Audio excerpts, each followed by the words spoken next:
thank you. Okay. Really quickly, I want to say, I feel like I've been in the middle of a litigation and also the middle of a new war, shots fired. And then with this performance, like for a minute, it was like an orchestra was on stage and I was in the middle of a 50s ballroom. I want to say something really quickly to David. When you were speaking about Spotify, I had a flashback to when I was very young, and I had this idea of what adults were going to be like, and how they were going to treat children and take care of them, and take care of each other.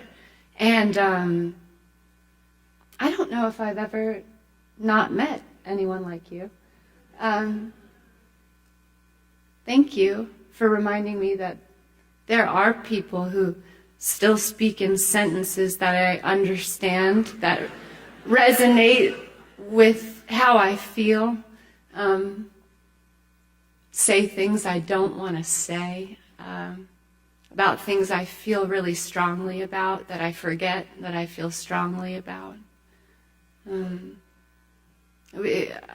don't know, it was really, really interesting. So, thank you for that. And Jody, I mean, can we get a round of applause for Jody Gershon?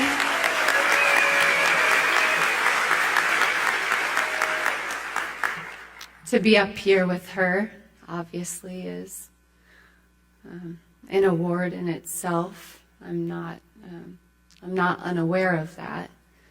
To have Stephen Huvane sitting with me and my manager, Ed Millett, of 15 years is a privilege, and I don't know.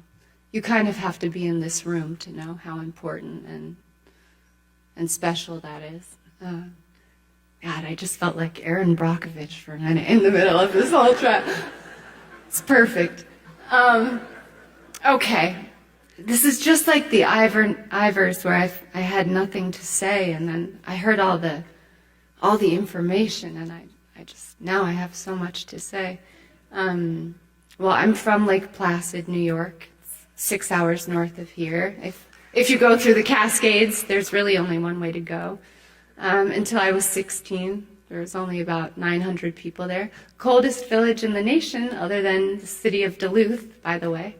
Fucking freezing. I graduated from Rose Hill up in the Bronx with a focus on metaphysics. I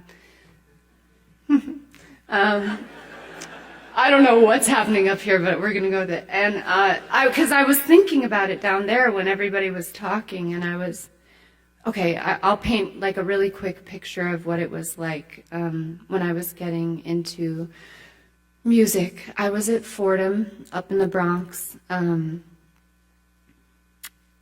read Napoleon Hill's Think and Grow Rich. Had nothing to do with money. I switched from the business program into becoming a philosophy major because his major point was to burn all bridges except to Plan A. Absolutely no Plan B. Now at that point I was 18, so the wake of my past had not crashed in, life hadn't happened, and I was very open to only having a Plan A, and I was thrilled with it up until about the age of 26 when life was complicated by then, after I became a little more well-known. But up until then, my only friends really were in the books that I read, and Napoleon Hill, things like that, or Esther Hicks, Ask and It Is Given. People, these wonderful writers encouraging me to have an invisible counsel if I didn't have a real counsel yet, which I do now with the most famous lawyers, managers, publishers in the world. But it took a lot of imagination. And I didn't have to fake it till I made it. I had to really feel it. That's something that's really hard now as life has gotten more complicated.